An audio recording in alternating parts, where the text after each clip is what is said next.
Hello, and thank you for listening to my recording of a book that I've been writing for the last 10 years. This is the first chapter, and I wanted to put the story out there to see what people thought. The story is called Principia. I started writing it, as I say, 10 years ago. I'm only about 7 chapters in, but I want to get back into writing it again. But I also want to see whether people would enjoy this kind of story. So I am going to record the first 7 chapters of this book that I've already done, and then as time goes on, I just want to build the confidence back up again for me to go back into writing the story, because I kind of lost that confidence, and it'd be nice to hear people's viewpoints on things and whether it is worth me spending the time on doing it. I hope you enjoy it. Please comment and let me know what you think. And as time goes on, if you'd like to add on any information that you think would be good for the story, that would be fantastic as well. So if you want to help me out with the storyline, I'm not going to be averse to that. That would be great. Enjoy. Thank you very much. And please, like I say, comment on it. Enjoy the story. This story takes place in the far-off world of Principia, a large, flat and beautiful land set like a jewel in the furthest reaches of the dark void of the universe. This spacious world is filled with a rich and varied number of people. The outside rim of the planet lies beyond the islands of hope, scattered in the vast expanse of deep, dark ocean and the seas of pity and misery. It is cold on the edge. The black waters mingle with mists that wisp and curl into the sky. Thick storm clouds rumble and flash, and it can't be seen where the ocean ends and space begins. What lies beyond the edge is a mystery. No one who has ever journeyed into the fog has ever been seen again.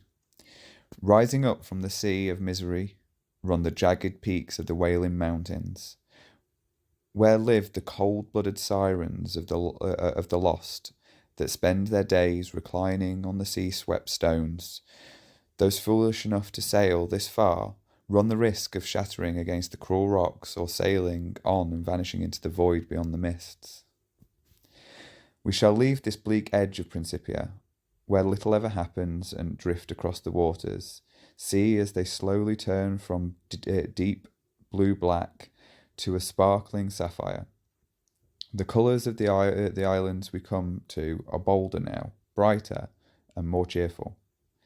These are the densely populated islands of hope, clustered in their thousands and connected by steel bridges and high-speed rail networks. Each island is filled with gunmetal grey supercities, a dizzying array of spires and skyscrapers.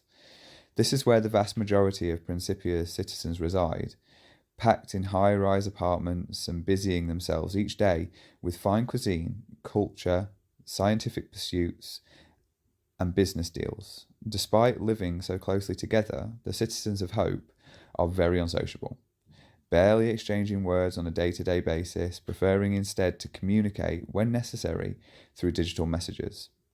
Their passion begins and ends with science, logic and reason.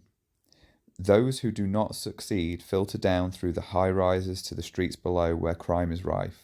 A strong black market trade exists with the buying and selling of Z, a soporific drug that grants the user anything from a peaceful sleep, exotic dreams and exciting visions, through to its most extreme terrifying nightmares. The people of Hope believe in their work, in science and logic. In their minds, if something can't be seen, touched, tasted, or tested, then it doesn't exist. This includes magic. Few, if any, of the city dwellers would admit to believing in magic, but then many of them would find it hard to believe that carrots come from the soil and not a supermarket. As it happens, carrots come from the soil of the land beyond the Hope Islands, across the clear blue seas, past the docks with their many and varied moored ships. There you will find a large and verdant territory, known only as the Midlands. The land runs in a ring around the centre regions of Principia. Seen from space, it would seem to be a band of emerald, lush with farms and vegetation. The kind-hearted citizens of the Midlands live in charming villages and thatched cottages dotted amongst the acres of land and wooded groves. They are for the most part, caring, friendly and honest. They believe in their crops, the sun, the rain and the animals. They also believe in magic, and magic never disappoints. Everyone in Principia relies on the farms of the Midlands. The rolling fields produce every kind of fruit and vegetable you may have heard of, and several more that you have not. The local farming communities of the Midlands consist of a variety of people. Humble dwarves have found their trade as village blacksmiths. Working in groups, they are as skilled at crafting farming tools as they are at shoeing horses. Elves, though few in number, tend to be found working in places of learning, dusty libraries in townships and fascinating potion shops. The sort of shops, in fact, I'm sure you would dearly love to spend an afternoon browsing around, the dim daylight creeping through the bow window and sparkling on drifts of dust in the air. One can never be sure of what wonders might be for sale in an elven potion shop, what magics one might be able to weave with the right ingredients. A potion shop, if you are interested, is also the sort of place where you could purchase a wand, an amulet, or even, for the right price, a little pouch of dream sand. Dream sand is, in fact, a very popular item. In its purest form, this beautiful dust could be refined to suit a wide variety of magic spells. Dream sand, if you hadn't already guessed, when processed and treated over and over, becomes the Hope Island black market's favourite commodity, Z. Here in the Midlands, however, the sand is neither illegal nor dangerous. Indeed, many people will sprinkle a pinch into their bedtime cocoa to help give them a blissful night's sleep. So the elven potion stores often run a brisk trade. Other trades in the Midlands include the far less exotic professions of woodcutter, tailor, dairy farmer, baker, butcher, and many others found in every township and village, and attracting tradesmen of all nationalities. This country is a vibrant place. The majority of citizens here look very much like you or I, and so to save confusion, we will call them humans. Although some of them may actually be half-elf, dryad, nymph, sprite or fairy.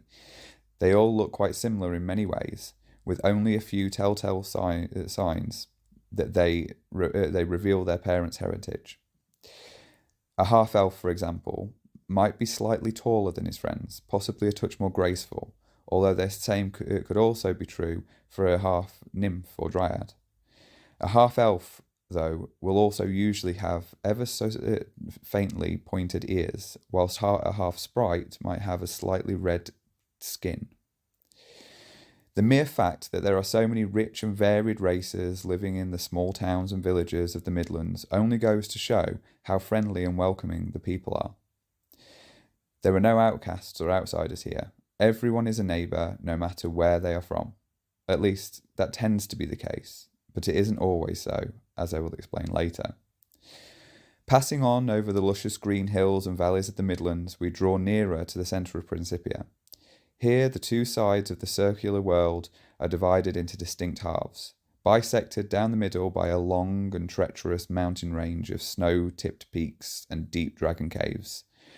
On one side of the mountains lies the Desert of Dreams, a hot and arid landscape of colourful sand in shades of red, pink, yellow and orange. Though very beautiful to behold, this desert is as hot as it is hazardous. The sands have claimed the life of many an unwary traveller, and it would be unwise to cross them without a knowledgeable guide. There are spots in the desert where the sand is so soft and so fine it is almost like a pool of dust, that if you were to step on it even for a moment, it would swallow you up so quickly and quietly that there would be nothing left of you but a memory. The air of the Desert of Dreams is very dry and smells like baking cakes and pastries. It is an enchanting aroma, and the warm winds that occasionally blow towards the Midland villages make everyone feel very hungry if they smell them. Experienced bands of traders often make the perilous journey across the desert of dreams to the kingdom of Tempest, the Lord of the Sands. On their way, they may come across simple-tented hamlets of desert dwellers, dwarves, sand elves, and fire nymphs. They all tend to be quite mercenary and disrespectful, but they can trade with you if you have something worthwhile to offer them. The one creature in all the brightly coloured wasteland that you should always seek to avoid is the sand dragon, a great brute of a monster that has never been seen up close. Sometimes in the silence of night a rumbling of shifting sand can be heard, and occasionally in the distance travellers have seen great dunes rising up from the desert and rolling back down again in a mighty cloud of tinted dust. Deep below the boiling sands lie mazes of cavernous mines, peopled with a hunchback dwarven race of sand dwellers known as hive trekkers. They are ruled over by a queen who is completely enthralled with mind magic and enslaved to the Lord Tempest. It is his will that bends and controls her, and by her command the hive trekkers toil day after day in the twisted knots of the mine, sifting through the sand and sorting them into colours and sizes. First the reds and the pinks go into one pile, the oranges and yellows go into another pile. Then the hive trekkers have to sort through each of these piles, separating them into 4 new piles of individual colours: red, orange, pink and yellow. Finally, they must be carefully sifted through each of the 4 piles, dividing each colour into 2 piles of sizes, 1 pile of the grains of sand and 1 pile of the dust. They are aided at this stage by teams of exceptionally small fairies. Their delicate hands are perfect for manipulating the fine dust, harvesting it from the sand piles, between cracks in the stones and even from the air itself. The hive trekkers labour endlessly.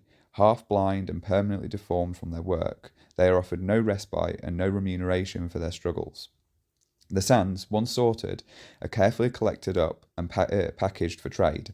The orange and yellow grains are taken to the troll masons, who cook them and turn them into large bricks for building Lord Tempest's ever-expanding palace. The trolls also work hard for their lord.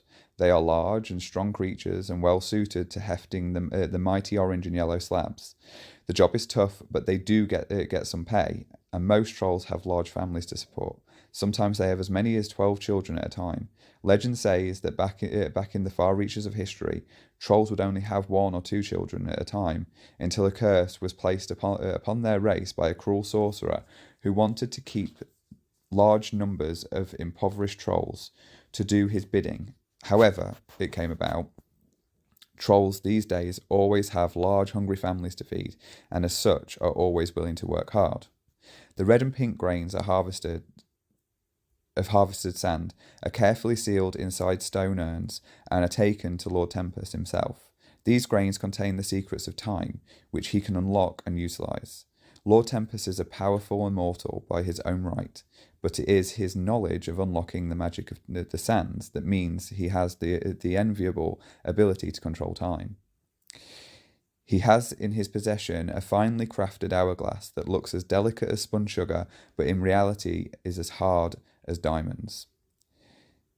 It glitters translucently, even in the dark, and within the hourglass, fine red sand continually trickles down from the uppermost bulb into the lower. Lord Tempest never lets this treasure out of his sight, for it is with this device that he can manipulate time itself. By tilting and twisting the hourglass, he slowly stops or even reverses the flow of events within the universe, for time, as you know, is universal. Most people, even in Principia, do not realise the power that Lord Tempest possesses, and perhaps you did not know of it until now. Have you ever felt as though something that is happening around you has happened before? Some people call it déjà vu, and no one seems to know what it is or why it happens. But the truth is, somewhere out in the vast unknown reaches of the universe, at that precise moment you feel the strange sensation of time repeating, Lord Tempest has just tipped his hourglass for a moment. The brightly coloured sand dust, gathered so diligently by the scores of tiny fairies, is packed in leather pouches and taken to the surface, where the fire nymphs haggle and deal with the wandering bands of traders that venture deep into the desert wastes just for this precious commodity. The sand of dreams itself, which is sold and resold throughout the whole of Principia. If we travel now back across the hot wasteland and over the coiling mountain peaks of volcanoes and icy glaciers that divide the central circles of this world, we come to the other side of the innerlands. This, like the desert, is a vast expanse of dunes, valleys, and canyons, but instead of hot red sand, there are fields of ice and snow. The winds are bitterly cold and sharp, like steel talons slicing across the bleak landscape and driving deeply into the hearts of all those foolhardy enough to make the journey from the safe Midlands to the frozen castle of Queen Crystalia, guarded on all sides by ferocious yeti giants. The Arctic wilds of this country are peopled with white-haired centaurs, whose skin is so pale it is almost blue. They hunt the snow bears and ice golems that lurk in the glacial mountain ranges. The dwarves that dwell within these mountains are as cold and hard as the rocks they mine. They care for nothing and no one save the gems they excavate for Queen Crystalia. The queen is deadly and powerful, but even she knows the value of trade, and many of the jewels brought up from within the mountain mines are sold to the foolhardy traders that survive the journey to her enchanting castle. She has an extensive collection of magical jewellery of her own, each piece possessing a different quality. No one exactly knows what properties each of her jewels hold. Least of all does anyone except Crystalia herself know the power of her precious multifaceted necklace. She alone knows that to wear the necklace is to be forever beautiful. But do not be confused into thinking the magic somehow freezes her natural beauty, for in truth she has none to keep. This necklace, in fact, creates the idea of beauty, her appearance altering for each and every person who gazes upon her, so that no matter who it is that sees her face, she will seem to be the most delightful and deliciously beautiful person that you have ever seen. She delights in her false beauty, and her vanity knows no bounds. The scores of people who would die for the love of her serves only to amuse her, and happily she uses each and every one of them to her own gain. What she might look like without the necklace, no one can say for certain. There are whispers that she has skin as pale as a winter sky, eyes as red as blood, and a voice like cracking ice. In the very centre of Principia, between the desert and mountains and the icy tundra, lies another ring of bright green foliage, a thick circle of dense jungle populated by an assortment of magical creatures. Pure blood nymphs, dryads, and fairy folk guard and protect the plants and trees of this lush and fertile place from all outsiders. Though rumours say there is more to their protection than just maintaining the safety of the plants and trees, some say that if one were to venture deep into the jungle, to journey to the very centre of the world, there you would find a crystal clear lake of such magnificence and beauty it would take your breath away. They even say that to bathe in the lake or to drink its waters would heal you of all your ills and make you happier than you have ever been before. There are even some who go further, and it is sometimes whispered in hushed tones that in the very centre of the lake, high up in the air, there floats an enchanted island of unparalleled wonder and beauty, a paradise of the most delicious fruits, the most colourful flowers, and the brightest of glittering fairies. Above all this, it is said there is such an island in the centre of the world, then this is where you would find the fountain of eternal life. One drop of its waters would give you vitality and youth for all of time. Some say that the island is unpopulated, save only for the delicate fairies, But there are others who nod their heads wisely and murmur that there is a creature more powerful and more beautiful than anything you could hope to imagine, who lives in the heart of this island. She is known throughout Principia by many names, but to those who speak of her in awed reverence, she is known as Elementia, guardian of the fountain of youth. These are only rumours, of course, and the farther you move away from the centre of Principia, the less you will hear of these creatures and these people. By the time you reach Hope Islands, the outer rim, they wouldn't be able to tell you that fairies exist. They are hopelessly unimaginative people, bogged down in what they perceive to be reality. However, Hope Islands are not where our tale begins.